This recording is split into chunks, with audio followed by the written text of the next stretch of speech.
Welcome to the Going Green podcast. Today we welcome you to the UK, the newest tropical destination. Yeah, it's something we're not actually very proud of, but we managed to survive our heat wave.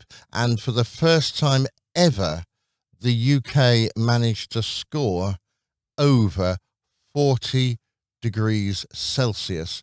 In fact, many parts of the country, some sort of 29 weather stations reported beating the UK record high that was set only in 2019 of basically 38.7 degrees. And now our record is at 40.3 degrees Celsius. Yes. That's frightening. I know. It's one of those things where you would like to hear when people say, new high score, new high record, or all these things, breaking records. Unfortunately, the Met Office, who records these things, aren't proud of these new records they've just done. Well, I don't think the whole country really should be proud of this. This is climate change failure, isn't it? Well, I don't know. I think it's called climate change. We've just failed to prevent it. Yeah.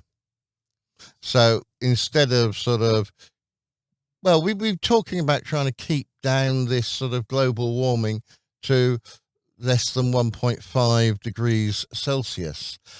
And we're at the moment about 1.2 and a bit degrees Celsius. And this is the result. We are getting summers which are gradually getting hotter and hotter and hotter.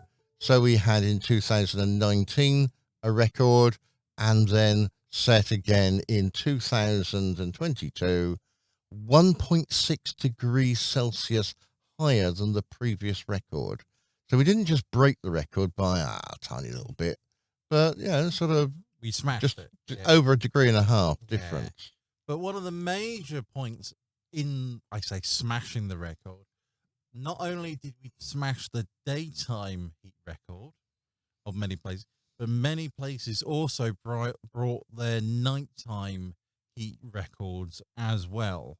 Yeah, so that's the highest recorded temperature, or the lowest recorded temperature at night, isn't it? No, it's the highest lowest. Yes. Yeah, because in theory, you get a high temperature during the day and a low temperature at night, but we managed the highest low temperature. So the minimum temperature in Henley in Greater London was a staggering 25.8 degrees Celsius. That's as cold as it got overnight. And I can testify that when I went up into my bedroom yesterday evening, it was only 34 point something degrees. Fortunately, when I went to bed, it had dropped significantly down to 32. And when I woke up this morning, it had cooled down to 28 Celsius. And I had the window open at the front of the house and the back, and not quite a gale blowing through the bedroom. But at 2 o'clock in the morning, I got up and made sure that the doors were open so that I could get a sort of stream of air going through. I almost did think about popping downstairs and popping outside and having a little sleep outside where it was cooler. A little cooler, but yes, not much. No, but at the same time, of course, one of the major points we're talking about was that even though the outside temperature fell, and it fell drastically yesterday or last night because, of course, of the heavy rain. It was heavy rain coming through, so that squashed the temperature right down. All of the houses around here, and certainly for us, remains at this steady, quite high, warm temperature, because, of course, our houses are designed to keep the heat in. Yeah, they were working effectively. They were keeping the heat in. Yeah, the bricks were really warm, and they were keeping the house nice and toasty. Now, we didn't have to put the heating on at all yesterday, I noticed. Well, no. is one of those things where uh, not really gonna need You didn't know what to say to that one when I said put the heating on, did you? Yeah. No. I did notice when I popped outside yesterday briefly to record the temperature that somebody had left the heating on outside. Yes. And it wasn't really pleasant out there. And I could have gone out for a walk in the noonday sun or midday sun. But you 'Cause- were advised against it heavily by the Met Office. oh, yeah, yeah, but it is Mad Dogs and Englishmen, and we sort of think about going out there. But it was too hot to go out there. And it wasn't the fact that it's 40 as a sort of in the shade, it was how hot it was elsewhere. We did try can you fry an egg? And we put the frying pan out in the sun for a few hours, and it was hot enough to fry an egg. All right, it was sort of half an egg, but that wasn't my fault. Well, That I do hit the egg rather hard, and we lost a little bit, but it was good enough that my wife could actually eat it. yes, the egg did cook. It was cooked, so It did take a while. it took a while. Well, not this is one of those things where you hear all these sort of solar cooking. It doesn't say, but it was the fact of how it wasn't not how long it took, but usually a pan, frying pan could take up to 6 hours to get that hot. But because of when we're doing it, it only took 2, which was the more the point of doing frying the egg. It was sort of this whole thing. So, but one of the other things I want to talk about this heat wave, it wasn't just the UK receiving the heat wave. Oh, no. at all. It was France, Spain, Portugal had received the initial branch, and then the way the weather pattern worked, it and then pushed all that towards the UK.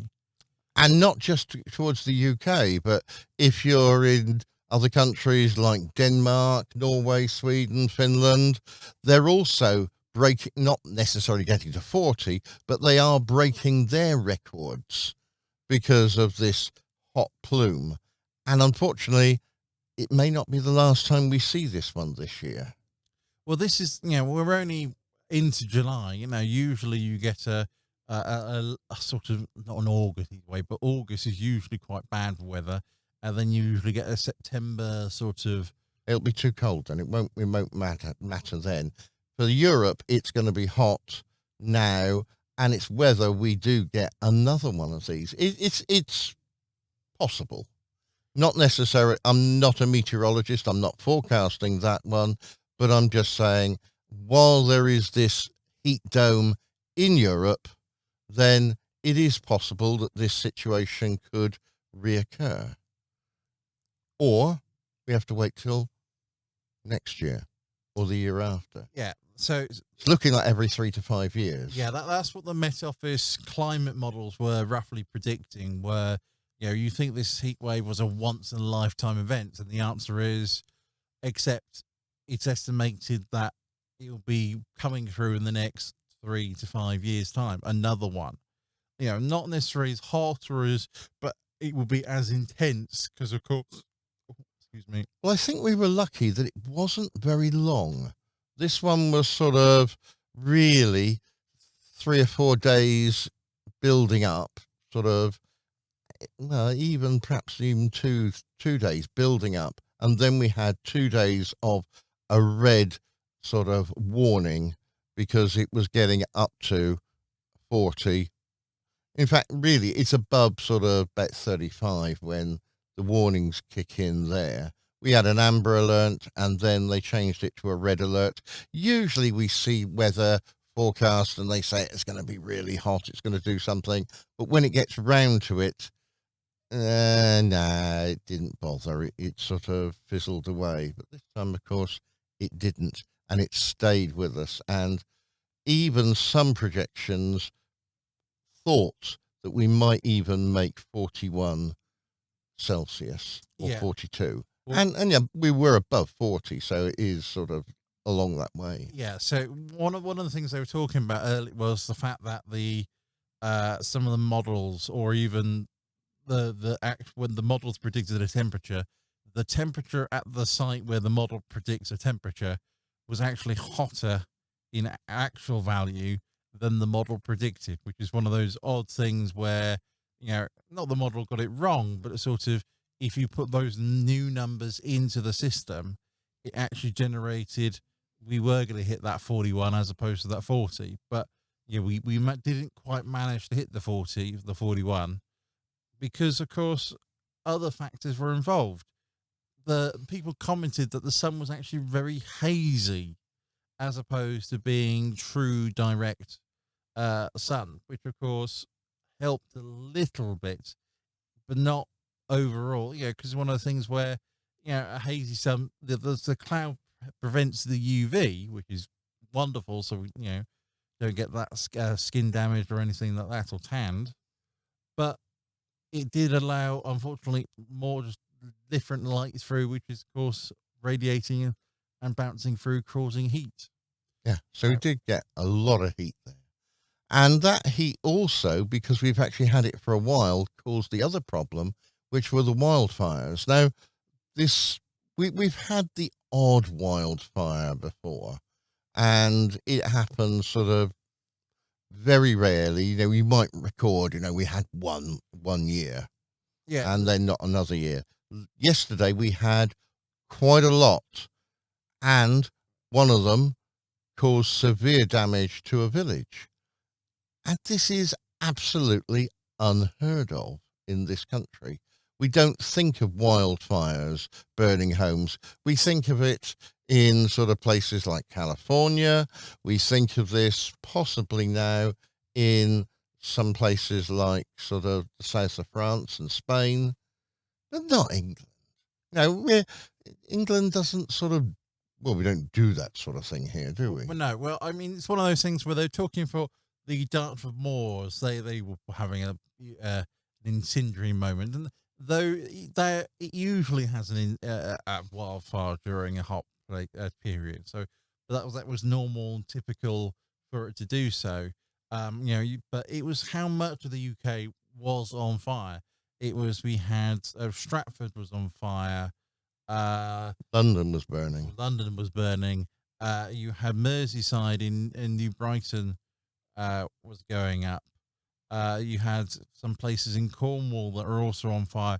I was just driving back today, this morning, went out, and I saw the field next to one, so adjacent but not quite, that had black scorch marks all over it, like there was a blaze on it. Luckily, someone put it out very quickly, but that meant we could have been in the fire path technically, Yeah. just how everything go. So it was not one of those things where we're in this new, well, we need to start adapting to the situation environment, but we haven't adapted. And one of the major things they were talking about yesterday from all the fires in London was saying, how many actual fires in the Greater London area? And the answer was there was 29 different fires. This is sort of all small greens happening, being alight, and let alone, the major one in Wendington. But there were so many that the London Fire Brigade said that yesterday was their busiest day since World War II. And we're saying World War II, the Nazis dropped incendiary bombs on us. They're purposely setting London alight. And we were doing that without any help yesterday. Yeah, exactly. It was one of those odd things where, because the red alert was predicted in advance, which is good, the London Fire Brigade said they did cancel their leave. They would get all their reservists to draft up and prepare for the London, all the fires, because they said, lots of fires, they need to be all over the place and everywhere. Small little fires. You've got to sort of do something, haven't you? You've got to prepare. Yeah. So we're happy with sort of their preparedness for it, and they said, because they said it's a busy time, no problem. So they need to be able to respond to the small number of fires.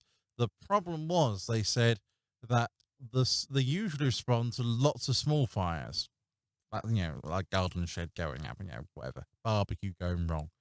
But they said, but the number of minor fires that became major before the fire brigade were, and we're not talking about sort of small barbecue. We're just talking, these wildfires in Esk affecting things. I said, how many of these small blazes turned into big blazes because the ground was dry and like kinder, and they said any spark or flame from that original fire could jump across and then spreading that fire, and suddenly it went from a small blaze to a large blaze to a blaze out of control. And they were just saying they couldn't not respond quickly enough. That's not what they were saying. Was that they prepared for lots of little fires. They just weren't prepared for a lot of large fires as well. Yeah. And they said once this is all over, I say in a month's time, once everything's all calmed down, they would like to do a review of this because, of course, 29 fires in the Greater London area. They said, And although you're mentioning London there, the same is true for most fire brigades in the UK. They were all tackling lots of different wildfires all over the place, small and large. Yeah, as I said, you've got the Dartford Moors. They were on fire. Stratfordshire, Brighton. There. It wasn't just London was just a particular hotbed for, I say, fires because it just happened to be 29 of the things. But that doesn't say there were not fires all over the place. It was just a lot of fire in London. Okay, so let's ask another question then, which will come out of this is, what are we going to do about this? Not just the fire, but about this high temperature. We've got climate change. Climate change, we can see it is happening. Well, no, I would disagree with you. Yes, it did happen, but it's continuing to happen. Yes. We're going to get more and more and more. So we're going to get higher temperatures. We're going to get more wildfires. So what can we do to try and stop those? The homes in the UK, we have a problem with them. They are designed to keep in the heat. They're not designed to get rid of them. So what are we going to do about that? What are we going to do about retrofitting then old houses? What are we going to do about new houses being built? And of course, we've looked at now, I suppose this sort of red alert was simply on heat. But the other things we're meeting again with this climate change is more floods, like Germany had last year. Are we going to have some bigger floods coming? Are we going to have some more high winds? So what are we going to do about this? So we were having a look at some of those things. Now, in Europe, when they have these wildfires, in come the aircraft, and we've had first-hand experience of these. We were out in Croatia a few years ago, and we weren't exactly on an island, but we were on a little peninsula, and unfortunately the little bit of peninsula that caught fire was the little bit that meant we were sort of stranded. Yeah, it connected to the mainland, yes. Yeah. And so we had these nice little airplanes coming over, dive bombing, picking up water from the sea, and then dive bombing the town where we were living and staying, and putting out the olive groves that had caught fire with a lightning strike. See, exactly. So, you can see, but now, in relation to that, Europe's got all these because, of course, The reason they've got them is because they've got a bit more rural areas, but it's also the difficulty to get amongst things. We're on the peninsula and very far away from the main road. Yeah, trying to get a fire engine up there was difficult because it was the wrong side of the fire. Yeah. So this is where, they have the fire planes and the fire helicopters with their water buckets, to do these things because it's worth, it's worth, they can see it.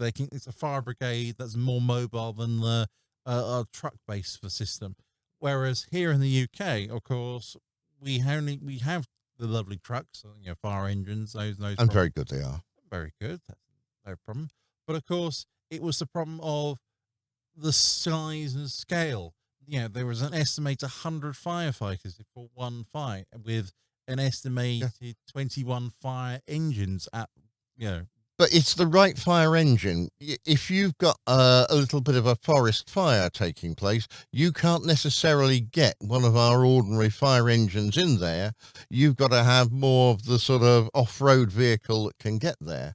So do we need to have either aircraft that can dive bomb sort of areas with water, or, as you preferred, sort of these buckets that helicopters can pick up and carry? So we don't need to have necessarily dedicated aircraft to sort of put out fires because they probably wouldn't be used very much.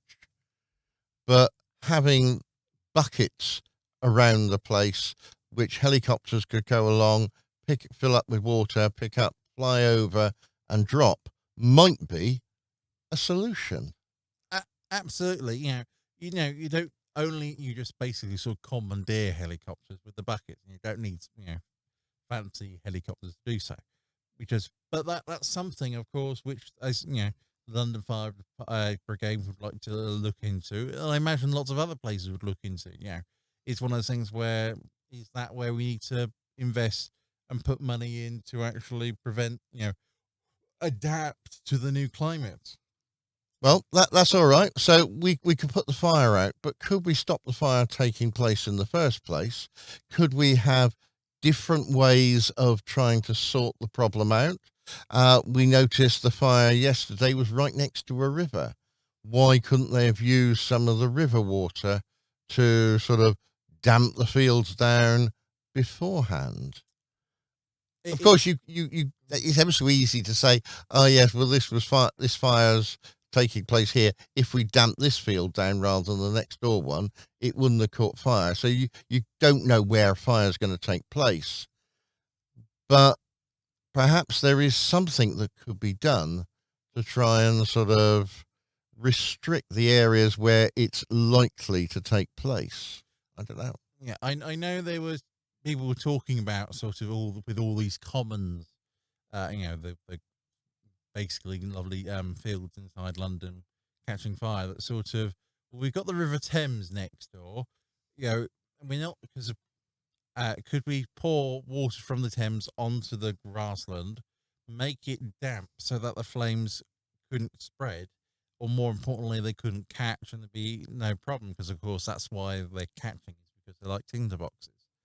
So that was one of the questions. But the other question was, of course, you don't want to really put seawater on your fields because, of course, the salt will destroy your field, which wouldn't be very good anyway. Yeah. But, some of the Thames is fresh water and it's not being used. And so surely we could use some of that water and pump it, not use clean drinking water, essentially, but almost sort of grey, sort of not really. Yeah, use grey water on it. Grey water, but even just water from the Thames and just spray it on, because of course it will just run, the aquifer will run into the Thames. There's no problem that way.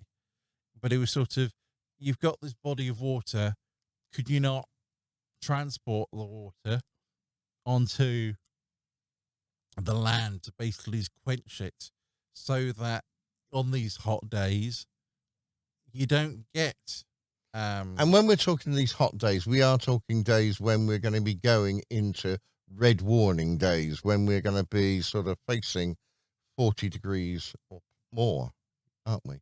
Yeah, so it's the actions, when when an amber alert is off, or heat is put in, you know, do you do some of these acts and sort of procedures and things? It's like the idea of disposable barbecues. Great, that's fine. But it's surely when I say an amber alert, or this, in case of this, our case, a red alert, is banning the sale or The use the of. use of these disposable barbecues on commons, or you know, so that they don't cause a fire, which of course then is a problem of, instead of being a wildfire, it's more like a natural man-made fire esque, in reference to the fact that that's how, it's not Yeah. nature causing the fire, it was us. But many wildfires are actually caused by people. Oh yes. So this is one of the problems. So we've got sort of other ideas then.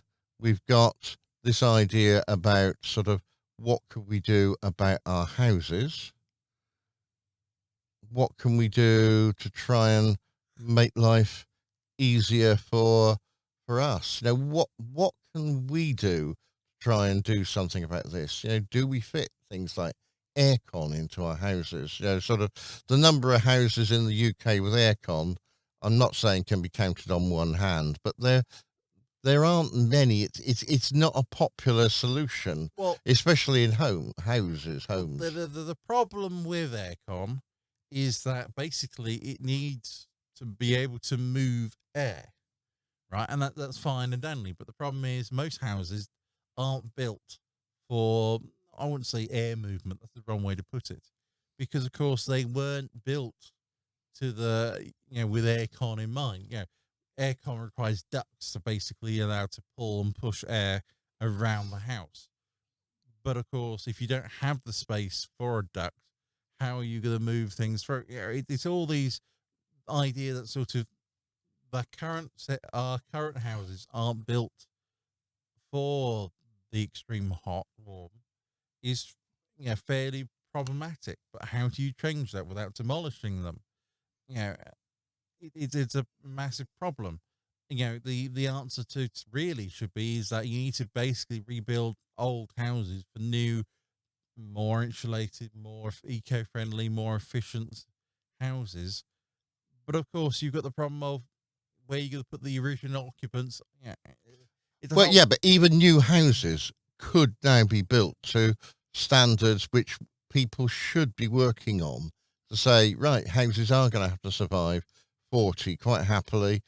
What can we do? Can we build houses that are going to be super warm in winter and super cool in summer?